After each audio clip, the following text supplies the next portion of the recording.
Eh bien, salut à tous. Voilà une petite vidéo. Donc, c'est la troisième partie. Donc, il sera consacrée exclusivement, on va dire, à un petit retour d'expérience sur les premiers tirs avec cette AR-15. Et on parlera également des problèmes rencontrés, enfin, du moins, comment s'est passé le réglage de la lunette. Sur les deux premières parties, je vous présentais en fait la R15 en lui-même, donc sortie de boîte. Et donc entre la fin de la deuxième partie et cette vidéo-là, eh ben, j'ai tiré à peu près 150 cartouches. Et donc je vais vous expliquer comment ça s'est passé, qu'est-ce que je pense un petit peu de tout ça. Voilà. Effectivement, sur la deuxième partie, je vous avais dit que je devais terminer le montage de la lunette, chose qui a été faite. Donc je conseille à tout le monde, après en avoir parlé notamment avec mon armurier, de faire très attention quand vous montez les lunettes, notamment au niveau du serrage des colliers de la lunette, hein. Donc on a le serrage au niveau du rail, donc là vous vous doutez que si on force, hein, c'est pas très grave. Par contre, il va falloir faire attention au niveau du serrage sur le corps de la lunette. Car là, effectivement, la lunette, même et malgré, est très solide, mais il faut faire très attention. Donc, il faut utiliser le serrage au niveau de la force. Il faut voir les spécifications du constructeur de la lunette. En l'occurrence, là, pour la Vortex, il préconisait 2 Nm. Alors, j'ai été pas équipé parce que c'est vrai que si on me dit force 2 Nm, ça ne me parle pas énormément. Donc, il a fallu que je passe pour acheter un petit tournevis. Donc, voilà comme ça se présente pour ceux qui connaissent pas trop. Donc, c'est vraiment très cool, très simple d'utilisation. Donc, vous avez un petit tournevis. Donc avec un corps tout en métal, hein, c'est vraiment du matos costaud. Donc avec une clé Allen, tout est fourni bien sûr, hein. Donc que vous faites pénétrer à l'intérieur là du cul du tournevis. Donc vous allez régler, vous voyez, vous moulinez. Bon là en l'occurrence par exemple, je vais vous faire voir ça. Vous mettez sur 2 Nm. Donc là vous voyez 2 Nm. Et ensuite, vous choisissez votre petit embout. Donc moi, c'était un embout qui n'est pas là, hein, c'est un embout Torx, on va dire. Vous pouvez vous aider d'une petite poignée et vous y allez gaiement. Et donc, hop, vous serrez. Et quand la force est bonne, tac, ça se déverrouille. Enfin, ça tourne dans le vide, en fait, hein. Donc ça veut dire que vous êtes parfaitement au serrage. Donc je vous invite à le faire avec un tournevis dynamométrique. Parce que malgré tout, je me rends compte que si j'avais dû le serrer moi-même, ben, j'aurais serré quand même relativement plus que les 2 Nm préconisés. Donc une fois que vous avez terminé, vous desserrez votre tournevis avant de le ranger. Vous remettez à zéro. Donc voilà. Donc au niveau du tournevis dynamométrique, vous allez en trouver pas mal sur internet, sur Amazon, etc. Donc j'ai un peu regardé partout. Il y avait des petits modèles à partir de 30 euros, je crois, 30-40 euros. Mais après, le problème quand vous regardez les avis, c'est que en fait, si vous mettez 2 Nm, vous n'êtes pas sûr de réellement serrer à 2 Nm, hein. Donc si c'est moins, c'est pas très grave, mais ça peut être plus. Et donc vous risquez d'endommager votre matériel. Alors, étant donné que c'est du matériel qui quand même a un certain prix, autant se donner les moyens de le monter correctement. Sachant qu'un tournevis dynamométrique, ça peut toujours servir. Vous l'avez, vous êtes tranquille. Et puis, dans le pire des cas, vous pouvez toujours le revendre, hein. C'est du matériel qui passe à travers les années, qui dure très longtemps. Donc, ma lunette donc, a été fixée à l'aide de ce tournevis dynamométrique. Et je me suis rendu ainsi sur le stand de tir. Alors, je ne vous cache pas que sur le stand de tir, on était obligé de se mettre au minimum, c'était 100 mètres. Et donc on s'est retrouvé à devoir tirer à 100 mètres. Et je ne vous cache pas que les premières cartouches n'étaient pas dans la cible, mais on ne savait pas où elles étaient. Donc c'était la grosse difficulté majeure. Quand vous tirez une vingtaine de coups et que la cible est totalement vierge, c'est un petit peu compliqué. D'autant qu'on n'arrivait pas à localiser les impacts, ni sur la droite, ni en dessous, nulle part. On ne voyait rien du tout. Donc c'était très compliqué. Et donc finalité, on a tiré en fait à 40-50 mètres de vent dans une butte de sable. Il y avait une butte de sable avec des petites touffes d'herbe. Et donc en fait, on a visé touffes d'herbe pour essayer de visualiser les impacts dans le sable, là ce qui était plus facile.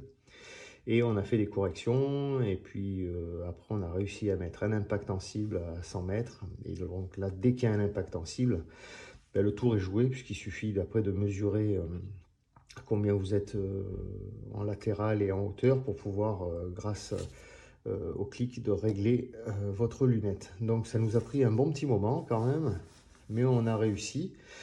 Donc voilà, donc j'ai pu remettre, comme le fait voir Vortex sur ces vidéos donc de réglage. Donc une fois que vous avez réglé, vous pouvez en fait faire tourner, ça fait tourner uniquement la partie graduée, et donc ça vous permet de mettre à 0. Hein. Donc là, on sait que quand vous êtes réglé à 100 mètres, hein, vous réglez à 0, et après, même si vous faites des corrections, vous pouvez y revenir facilement. Donc concernant le retour d'expérience au niveau du tir, donc passer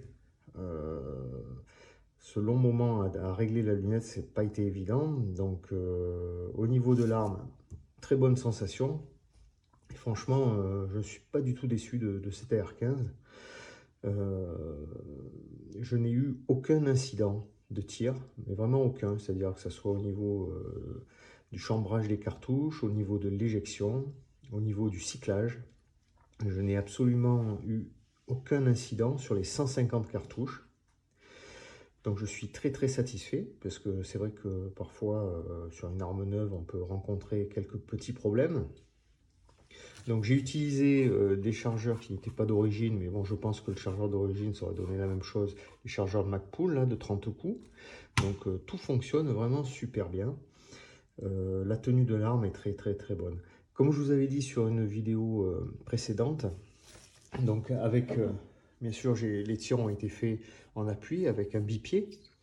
Et donc, comme je vous l'avais dit, avec un bipied, avec le bipied, le chargeur, les cartouches, la lunette, on est à 5 kg. Et c'est vrai que quand on a le tout dans la main, debout par exemple, ça peut paraître très lourd et très fatigant. Et on se dit, ouh là là, ça va être difficile. Mais par contre, dès qu'on est en appui, c'est un vrai régal, puisque l'arme, du coup, est très stable.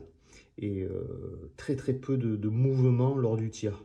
Hein, donc pour vous donner une idée, si vous regardez votre cible à travers la lunette, vous tirez et vous arrivez à garder la vue sur votre cible sans qu'il y ait de forts décalages qui peuvent se produire. Et donc ça, je pense que c'est dû en partie justement au poids de l'arme qui lui permet d'avoir une réelle stabilité. Voilà. Sinon, après, donc il y a eu une petite, forcément une petite séance de nettoyage.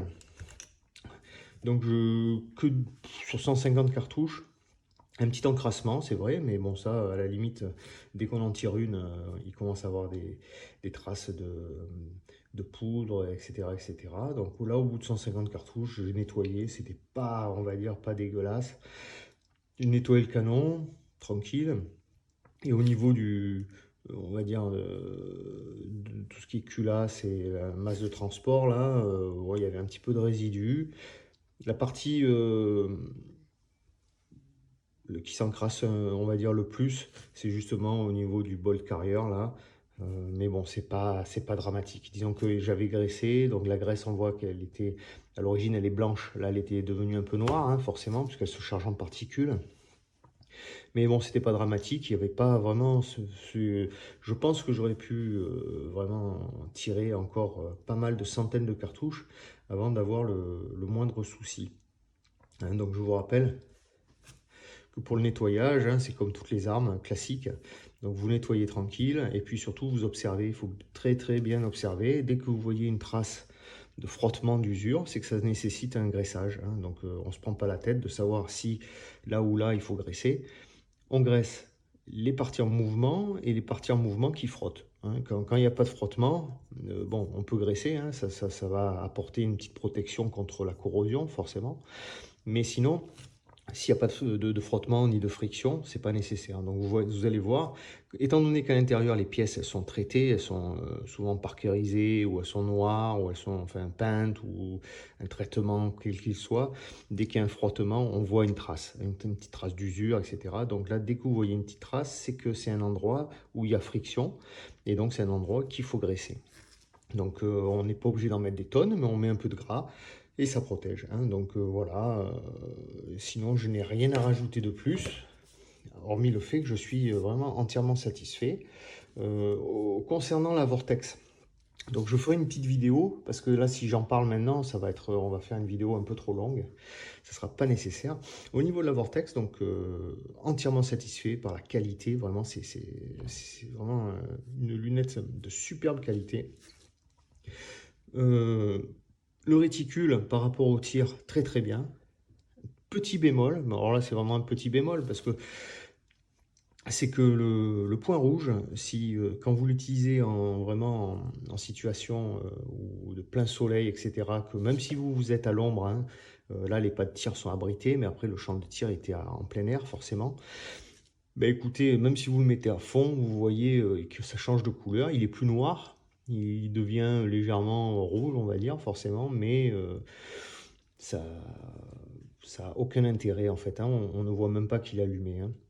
Alors effectivement, je pense pas que un point rouge soit forcément nécessaire en très forte luminosité quand il fait plein soleil, hein, puisqu'il n'apporte rien. Mais j'aurais cru qu'en puissance maxi, on le voit quand même à travers. Donc bon voilà, il ne se voit pas. Après, je pense que si je me mets en grossissement 1 avec une visée 2 yeux ouverts, je pense que là, dans ce cas-là, il est tout à fait visible. Il faudra que j'essaye le prochain coup. Voilà, donc je vous ferai une future vidéo avec un petit retour d'expérience vraiment, on va dire, consacré à la Vortex, et pour vous dire un peu ce que j'en pense, et puis vous parler un petit peu du réticule à l'intérieur qui est vraiment sympa. Mais comme je vous dis, ça fonctionne très très bien, on sent que c'est du très bon matériel, que c'est très costaud. Pour revenir à l'ADC, donc ben, l'ADC, écoutez, hein, moi j'en suis 100% satisfait. C'est une arme que je conseille en fait, hein, là je peux le dire, puisque je l'ai démonté plusieurs fois, je vois comment c'est fait dedans. Les ajustements sont vraiment super super, il n'y a vraiment rien à dire. Ça fonctionne très très bien, aucun souci d'alimentation, d'éjection, aucun enrayement, rien du tout. Franchement, vous pouvez y aller les yeux fermés. Et puis surtout que c'est une arme qui, au niveau tarif, est très très très très bien placée. Voilà, voilà. Ben écoutez, voilà, c'était pour ce petit retour d'expérience. J'essaierai de vous en faire un régulièrement, hein, sur cette arme.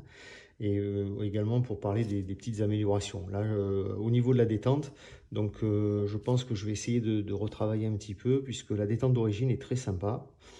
Une genre de petite bossette, et ensuite un point dur et le départ.